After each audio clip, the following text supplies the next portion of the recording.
Hi, everybody. It's Dee here with Dee and Renee's Low Carb Cooking. And we're just going to wait a few minutes here for Renee to join us.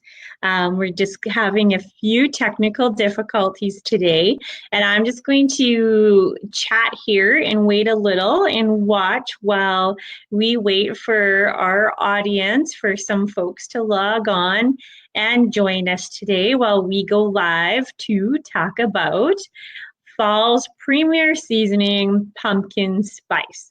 So there is always a plethora of pumpkin spice recipes as soon as the fall weather hits, and in true form, it is feeling very fallish in southern Alberta today.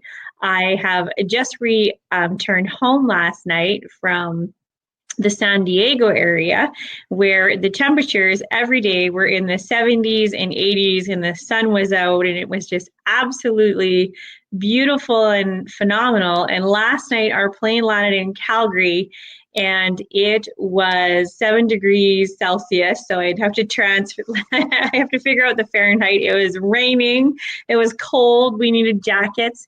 And so, of course, we are rolling into fall and pumpkin spice. So today we are going to talk about recipes where you may use pumpkin spice. And we're going to talk about some vegetable vehicles that can help you achieve some awesome faux pumpkin recipes. So very often when you see my recipes, you're going to see things like rutabaga puree or turnip puree. And very, very often I get the question saying, well, what is that? How do I make that? And so we're going to talk a little bit about that today too, but I'm also going to give you that in actual recipe form as well. Here's our beautiful Renee. Hey, everybody. Unfortunately, we're all out of order now. So I'm gonna, let's see, I'm afraid to pop down because I didn't pop up in the right scenario here. So whatever. And if we're running a little, I'm sorry, I'm exasperated today. I'm having some tech difficulties. Okay, so hi Dee, how are you? I'm good. I was just rambling on a little bit while we were getting going there. Okay, well, you were doing a great ramble. So yes, I am broadcasting from Northern California, where it is absolutely not like the fall, and it's about 86 degrees outside. And Dee is up in northern, or is it kind of like mid Canada? Are you kind of? Well, we're to the west, so we're called. We're to the western part of Canada. Down east would be Toronto, that area, and we're Western Canada. So we're the prairie provinces. And I'm just trying to think of, for any folks out there that are watching that are familiar with the map, my closest contact to the U.S. is Montana. So if I look at a map, Montana is to the south of me. So we're south of the border, if that makes sense. And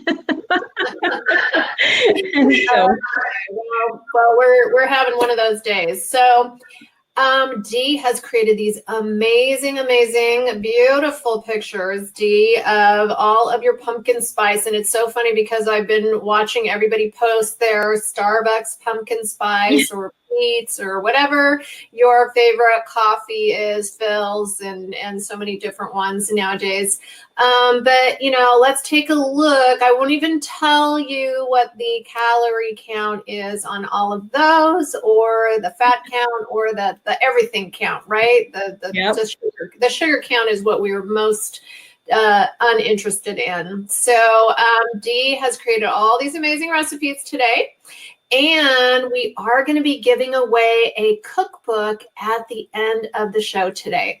So if you find something that you love, I want you to say #live and tell us what really sparked you today. What did you learn? Try to give us a nugget. I love nuggets of wisdom. And so give us a nugget of wisdom, #live, and a nugget of wisdom. So we have a few people to say hello to, and Kathy says, hi, ladies. I love pumpkin flavors. And Ellen says, yes, hello from Richmond. And did you notice I changed our colors today? We're orange today for pumpkin spice. I got something right out there. That's awesome. Okay, so I'm going to pop this up here, Dee, and if you want the recipes from today's broadcast, remember they come on Mondays, and you have to be subscribed to our newsletter, and all you have to do is type in the words newsletter, and it's a 2-step process. If you already get our newsletter, you're going to get these recipes on Monday. So I'm going to pop this up here, and of course, see, still we're, yay, I got the recipes in the right order. So, Dee, I'm going to let you start talking, and I've got to do some technical behind the scenes things here. So there you go. Keep going. So this is the actual pumpkin spice latte protein drink mix from Ideal Protein. So today's recipes, they are going to contain a lot of packets in the theme of baking and preparing. And this pumpkin spice latte, you can make a really rich, creamy, hot drink from that packet. And this drink actually has a 1/4 cup of pureed rutabaga in it. And it is flavored with the pumpkin spice and our maple syrup, our sugar-free maple syrup. So as always, I'm going to give a little shout out to you. If you are in the US, I'm going to recommend actually that you use the Walden Farms maple syrup, because a 1/4 cup is a serving, and that's a lot of syrup. If you're using the Ideal Protein maple syrup, 1 tablespoon is a serving. So there's a big difference in sweetener amount there. So I always want to give a shout out to that. We're going to use traditional pumpkin spice, the rutabaga puree, and the pumpkin latte. We're going to heat it up in a saucepan until it's beautiful, thick, and frothy, and enjoy. It is that simple. Adding the pureed rutabaga makes it really hearty, really filling, and it goes a long way. So you're actually going to get like a 2-cup serving of hot latte out of this recipe, and very aromatic, and it's just good. I just don't, if you are not a big breakfast eater, but really enjoy a little bit of a sweet treat in the morning, and I know so many of you do. I know we sound like we pick on folks when we talk about Starbucks, but really it is evil in a cup. Your Mocha Boca Choca, skinny, extra foam, a bazillion carbs and sugar is really not good for you, whether you're on a plan or off a plan, because it's liquid calories, folks, and we want you to eat really good food. So this is an awesome way to enjoy a really thick, creamy latte. Yeah. Oh, I love it. Dee, can you turn your sound down a little bit? Okay. So remember that if you are joining us, make sure that you, if you want to get the recipes, you type in the word newsletter. If you would like to win Dee's Baking Cookbook, all you have to do is give us a #live and your favorite nugget of wisdom that you've learned on today's show, and we're going to pick a winner at the end. Sherry says it's 95 in Texas, but we still love our pumpkin spice. I know, isn't that funny? That's awesome. Yeah. What is your favorite pumpkin, or what is your favorite syrup brand? Do you have a specific brand that you love, Dee? You know, I am a fan. So I actually don't use a lot of the sweetened syrups, except really around this time of the year. A little bit at Christmas, a little bit at the fall. I do like the Jordan Skinny Girl syrups. One of the reasons why is they just have such a vast variety of flavors. And they do a really great job of having small and large bottles, if that makes sense. And I actually have some right here. I should actually grab them and give a little preview of them. But they're fantastic for, especially as a sweetener with pumpkin spice. So they're great in oatmeals. They're great in lattes. They're great in pancakes, in cakes, in pies. And, you know, when you're looking for that little bit of hint of sweet, and they offer a lot of flavor. One thing that you really have to remember is that these sweeteners, I can't even remember what it is, if it's 10,000 times or what the actual number is. They're actually 1,000 times is what Chris told us. Yeah. So they're so much sweeter than regular sugar, that I really advise that you start really slow and with smaller amounts. So it might say on the bottle that 1 fluid ounce is a serving, but you know what? Start with a teaspoon and then go to 2 teaspoons. Work your way up. You know, if you really think something needs a tablespoon, but very rarely are you going to need, you know, a full ounce of this flavoring, because it is so strong. And you want the flavor to come through, not just the sweet. You want to get the essence of all those good flavors that are in there. And actually, I'll get my son to hand me a couple of the bottles here while we're going, and then so I can just kind of give you a little preview. But yeah, so there's kind of my schmeal on the sweeteners. And of course, maple syrup, Walden Farms and Ideal Protein maple syrup. Those are a must-have sweetener in the cupboard. Can you hand me that bottle? Yeah. And then this one, and then the little baby ones might be downstairs. Karen said she's been bragging about your show here to everybody. So there you go. No pressure there. Hey, Max, hand me that other one. Thanks, Karen. I'm a lucky girl, and I get to see Karen again in Vancouver in a little bit, in October. Yeah. So that's exciting. So I'm going to try, this is a maple, which way am I going here? You're good. This is a maple bourbon, sugar-free one, comes out in fall. This one I'm going to keep talking. This one, you know, places like Marshall's and Homesteads. Home Goods. Places. I get mine at Home Goods. Where, Renee? At Home Goods, which is like TJ Maxx. Oh yes, and so then here's like some Skinny Girl. Yep. Syrups. This one's pumpkin caramel. Downstairs, I have a little coffee bar set up where I work, and I actually have, what I like about Skinny Girl is they have small bottles. So very often at this time of the year, they'll have like a 3-pack of different flavors that you can try out, but in the smaller versions. And I love that, because then you don't get sick of them, or you don't get stuck with this great big bottle that you're not going to get through. But yeah, not just for folks that are actually trying to lose weight, but we recommend these syrups for diabetics.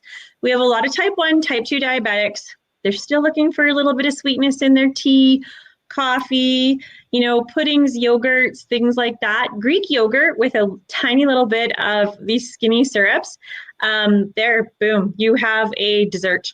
You really do. That simple. So they have their place. They really do. Yeah, I think it's important that you know, and particularly if you have any kind of digestive issues, if you have IBS or any kind of like small intestinal issues, if you experience bloating on a regular basis, probably your sugars and syrups like this aren't so great for you. So unfortunately, use little tiny bits or be careful with them. Start slow. Slow and slow. Yeah. Tell us about these pancakes, Dee. So again, these pancakes, this is just the plain pancake mix from Ideal Protein. It's a great product. It's a great vehicle for, of course, making breads, waffles, or just as designed, pancakes. And they also have a quarter cup of rutabaga puree in them. So what I do is I make big batches of rutabaga puree, and then I flavor them with sugar-free maple syrup and pumpkin spice, and that it is my faux pumpkin. It is my vehicle for a lot of baking. If you find that rutabaga is a little too strong for you, then you can try turnip. It still is going to mimic pumpkin. And when you're making the purees, we're gonna give you that recipe. It's just really, really important that you drain off excess liquid and water so that you get that nice thick consistency as if you were using pumpkin. Turnips are a select vegetable. Rutabaga is your occasional vegetables. So it also comes maybe a factor when you're doing your recipes that you might use turnip sometimes just so that you're not using all your occasional in one shot. I prefer rutabaga for these recipes. It is just a little bit heartier, a little bit sturdier, and bakes up really fine. And of course, as always, I'm a super big fan of putting vegetables into my food, into my baking, into my presentations. We still see so many clients that have a lot of trouble reaching their 4 cups of vegetables when they first start out. And so there is nothing wrong with pureeing them, blending them down, blending them into your drinks, adding them to your food, baking with them, all those types of things. And so it is a great option out there to help your clients achieve vegetable consumption. And if they're super picky, it's also a great way to get introducing them because they're not really just tasting the raw veggie on its own. It really gets a lot of help from your protein packed flavors, from your spices, from your sweeteners, those types of things. All right. So I love that. Rutabaga is an amazing vegetable and certainly one that I never tried until Ideal Protein. We would love for you to give us a hashtag live and then a nugget of wisdom that you have learned on this show. And you will be put in the drawing for a free cookbook download. So let's say hi, Suzanne out in Texas, and Joelle. Hello, Joelle. Hello. Nice to see you. And Joelle's given us a hashtag live. Give us your nugget of wisdom that you are learning on this show. So next up here is going to be, I'm having so many great things going on with my camera today. All right, so I had to ask Dee, so what's in the cream colored bowl? And I have to tell you, you know how I always put my favorite picture last? I couldn't even decide a favorite picture. Give Dee the thumbs up if you love all these pictures. I think she outdid herself with the pumpkin pictures. And Sherry is our first to give us a nugget of wisdom. She needs to find some rutabaga. Yes, you do.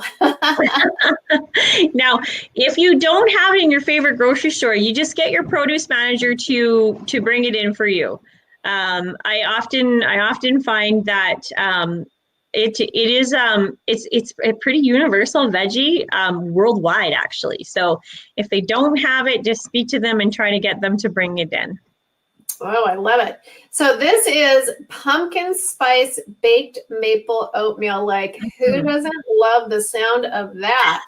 It is so good and so simple and so hearty. So for those of you that love breakfast, or heck, even lunch or a mid-afternoon snack, it makes a delicious, that little pie plate is, that little dish, baking dish is, 6 inches across and a good almost 3 inches deep. It makes a fantastic serving.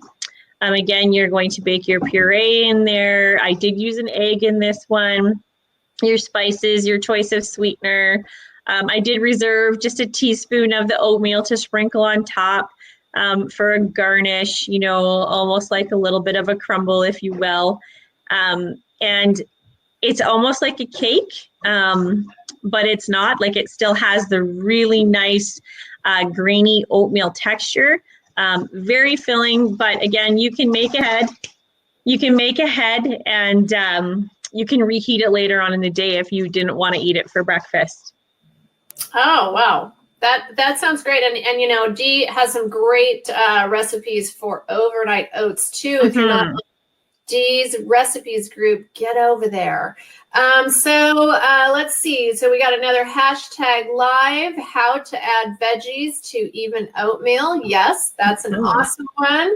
And Joelle adds to her hashtag live. I've learned so much, but I think the best tip was to whip the oil and egg whites a bit frothy before mixing with the dry ingredients for baking.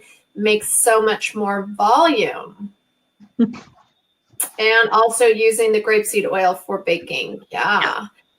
So great tips. We love sharing, and I love learning all these things too. Not probably that I do much with them. So I make my customers bake for me. Yeah, nice. That's perfect. I'm doing a workshop. Can you guys? Would you make me something? They're awesome. I have awesome customers. That's awesome. So this is pumpkin spice pie, right?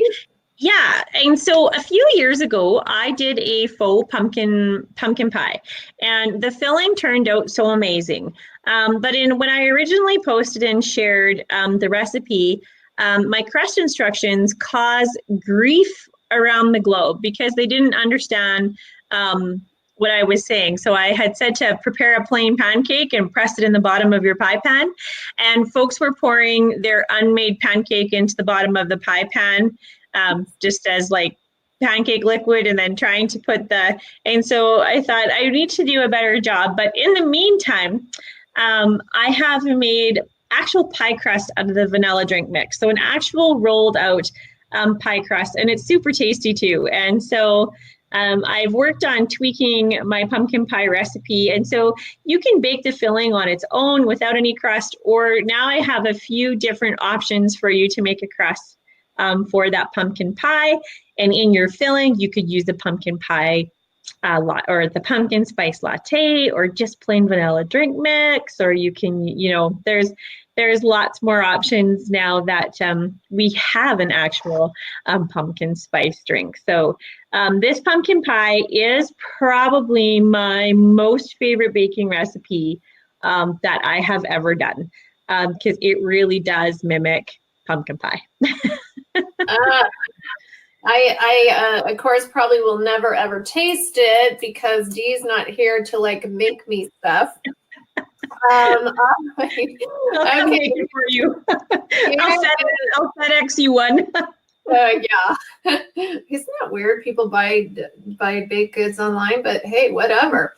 All right. Kathy says, hashtag live, don't just use recommended serving for syrups. Taste first, add sparingly to avoid being too sweet. Yes, that's a biggie. That's such a great one. Suzanne says she loves it.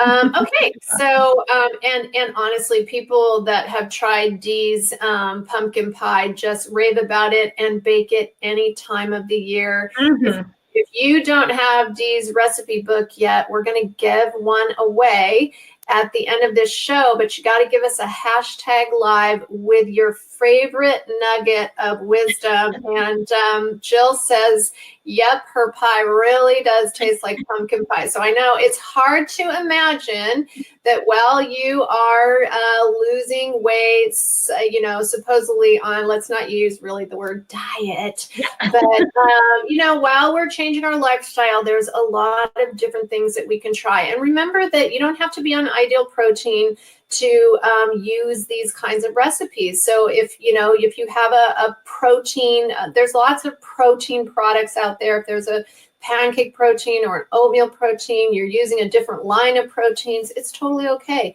They're all going to work. And so it's really amazing. Sherry says her son is starting the program this weekend and pumpkin pie is his favorite. Oh, that's so sweet. I love a mom who, I have a customer who her daughter is going to Santa Clara University, and she bakes for her every week and takes her over her little phase one goodies because the dorm is filled with junk. Yeah. And so I love that, you know, moms really understand and take care of us. And Renee says, hello. Hey, Renee, how are you? Okay, so it was interesting because I was looking at some of the stats from our shows, and you know, usually there's 40%, 45%. Those are kind of high numbers that people really download the recipes and that kind of thing, or you know, comment or what have you on the recipes. And it was interesting because the Easter show had like 78%. 78% of the people open that link. I love it. Yeah. Okay, so good to hear, Renee. I'm glad you're doing great. So if you love pumpkin spice latte, give us a thumbs up. I don't know, maybe there's a pumpkin emoji, but for sure, if you would like to get in the contest today for the ebook giveaway, the download, all you have to do is give us a hashtag live and give us your nugget of wisdom. So tell us what you learned on this broadcast. All right. There's nothing like a good looking creme brulee. And I don't know if it's just your picture, but this looks amazing. It is. It turned out beautiful.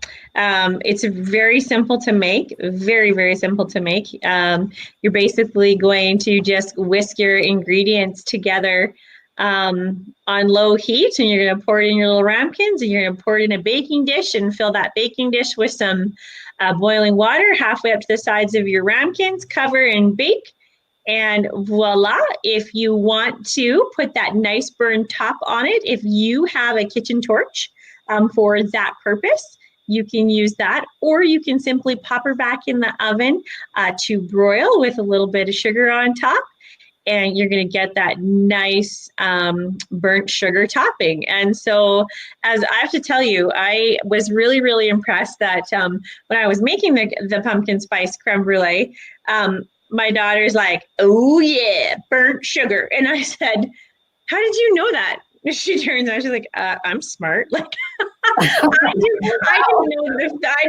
didn't know the first time that I ever had heard of creme brulee, right? I'm like, okay, it's a dessert. I didn't know that creme brulee meant burnt sugar the first time that I had heard that. But apparently my sassy 15-year-old knew that because she was so smart. So there you go. What are you torching on top? So you sugar. Yeah. So when you are done and our faux sweeteners, they caramelize on top just like real sugar. So once you're done baking your creme brulee, it's actually going to rest in your fridge. Overnight is best. 24 hours is best. And that beautiful cream sets into its, I call it almost like it's like a luscious pudding to me. And then your burnt sugar topping, you do that just prior to serving. So you put that beautiful burnt sugar crust on the top just before you would serve it to yourself or to your guests. So traditionally, you would sprinkle your sugar, real sugar, over top and then broil it or torch it with a nice little kitchen torch. And so I actually used granular sweetener and did the exact same method to see if it would work, and it does. So okay, so what is this, like Splenda, Swerve? What is this? This one was Splenda. Okay. The sucralose blend. And I have to be honest with all of you, I very, very rarely use granular sugar-free sweetener. I very rarely use it in our baking recipes. Very, very rarely. I don't use it in sugar, or I don't use it in tea or coffee or anything like that as well. When it comes to most of my baking recipes, I actually prefer to use our maple syrups and those types of vehicles just because a little goes a lot longer way. So the average serving of a granular sweetener is 1 teaspoon. And so you can burn through sweetener, that kind of granular sweetener. However, it took very, very little to put the nice burn top on the creme brulee here. Now, you don't need to burn the tops either. You don't need to crisp it up. You could simply just enjoy it as a really delicious creamy pudding as well. So yeah, everybody's like, yum. Carla said, looks yummy. I got to visit with Carla out in Las Vegas. We were sitting next to Carrot Top at the bar. And Joelle's got some fun emojis here. And Renee's giving us a thumbs up. I love it. Okay, so. And all three of those little ramekins that was one Ideal Protein vanilla drink mix. Made the three. Yeah. So. And you get 3 creme brulees. Think about that. What would it be like to go to dinner and order 3 creme brulees? Right. Okay, last but not least, and I did love this picture, is our pumpkin spice cookies. So remember, if you're on here live and you would like to join the contest at the end, we're doing #live and your nugget of wisdom. Give us a nugget of wisdom you've learned on today's show. We will enter you into the baking book contest. So tell us about these cookies. Sorry. So many of you know that I absolutely love to make cookies out of the caramel mug cake. I think it is a dessert all in itself. I think it is one of those products that really outdoes the restricted products hand down, but it also makes beautiful cookies. I've been making cookies out of that guy for 5 years, and of course, I always love to put veggies into those cookies. One that you may recognize is a chayote caramel mug cake cookie. It works and turns out perfect every time, and they are so good. And so these ones are the pumpkin spice with rutabaga chocolate pumpkin spice cookies. And again, they don't disappoint. It is like having a beautiful soft breakfast cookie, and everything you see on that plate, it's one packet of caramel, chocolatey caramel mug cake. And so again, you get a large serving. So if you're feeling like, and here's the thing, it doesn't matter if you are on a low sugar, low carb eating plan. If you want to have a healthy cookie for breakfast, lunch, snack, after supper with your tea, you can. Eating healthy doesn't have to taste bad. You don't have to feel deprived. You don't have to feel guilty for enjoying the food you eat. And so that is a really big pleasure of mine, is creating things that people, say, I don't feel like I'm missing out on anything. I think it's really important. It is really important. And you know what? I love all of these recipes. And I love that the freedom that Dee has offered to every low carb client out there, every person that wants to change their lifestyle to something that works for them, everybody that, instead of everybody else sitting around the table, chowing down on cookies, cake, pizza, whatever, there's some healthy options that have been created for you. And that's one of the reasons that Dee and I connected. Over almost 2 years ago. I think our first veggie show was in October or early November of 2017. And we started the low carb cooking show in May of 2018, and we've never looked back. But just, I love that it's something that we can offer to, thousands of people. It's really fun for me to watch the numbers go as people share, as clinics share. We love all of our Ideal Protein clinics or any kind of wellness clinic that shares. It's such a great service that you offer to your clients to let them see how easy it can be to make lifestyle changes that can be permanent. So, Dee, we're getting, we're always running late. But we have about 5 minutes, and one of the things that we wanted to do today, of course, is to honor 9/11. And all of the people that grieve on a day like today. Sadly, 5 years ago, I lost a beautiful friend of mine. It happened to be on 9/11. Not, not 10 years. I remember when 9/11 happened. But yeah, and Dee was saying how she also has a relative. And so we want to honor those people today and just talk for a quick, maybe 3 minutes, Dee, about emotions. Yeah. Grief is a very real thing, and unfortunately, in the circle of life, most of us are going to experience grief many times over, and with that comes, you know, lots of us turn to certain things. So many people have addictions. If you don't have an addiction that you turn to, many become despondent, depressed, those kind of things. It really can cause a lot of upheaval in everyday life. And along the way, a lot of folks get lost, they lose themselves, they forget to find the joy that is left in their life. Today, I have an aunt and uncle and a family that are, celebrating the birthday of a son that they lost. Today is his birthday. They didn't lose him today, but this was his birthday. And so on such a sad day for many, it is still such a joyous day for many, because of course that maybe be the day that, maybe you got married that day, maybe a loved one was born that day, maybe you met somebody that day, maybe your lives changed positively. So she wrote something today that was really pivotal, and that, he's always in their hearts and it's never going to not hurt, but their story isn't finished. They're still writing their story. And even though such a profound, sad thing has happened to them, so many joyous things are still happening in their story, and their story is not over.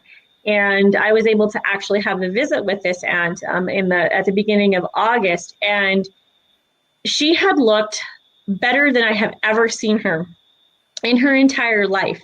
And she had decided that she was here and she wanted to be healthy, and she has a new grandson, and she just wanted to be the best her that she could be, regardless of what life was giving her. And so that was the decision. It was the decision that she made, and I think a really super tough one and a really super brave one.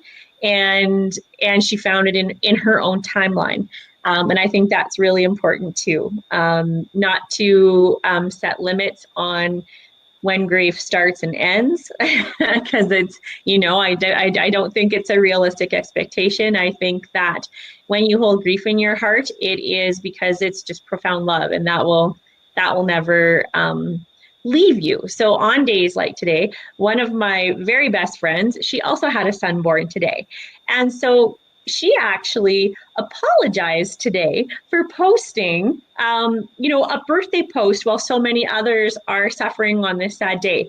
And I actually felt bad for her, that she felt that she had to apologize for celebrating the wonderful birth of her son, because you know what, we all deal with things. We can't apologize for all the wonderful things that happen in the midst of the terrible things. And like always, I'm talking a lot, but a couple days ago, I did a tour of the USS Midway.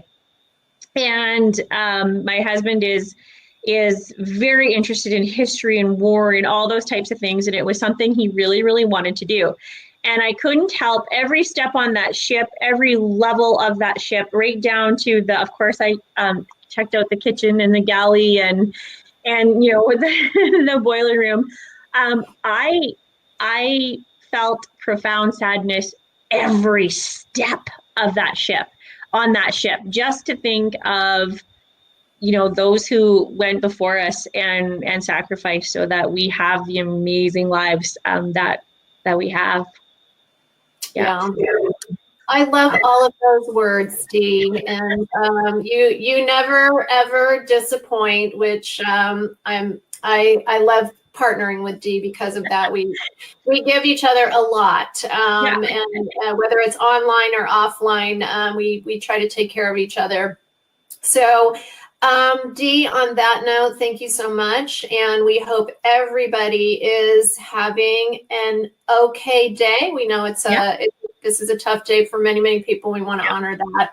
And we look forward to seeing you next week. And all right, before we go, I didn't get a lot of hashtag live. So give me your favorite number between 1 and 5. Me? Yeah. Oh. What's your favorite number? Let's go 3. Okay, so we've got, let's see, we have Sherry, Jeannie. All right, Kimberly, you win the cookbook download. So I'm going to send you a private message.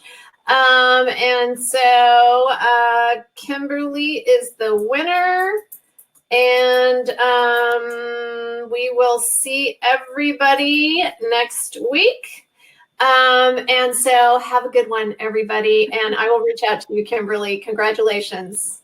Bye, everybody. Thanks for joining us, everybody.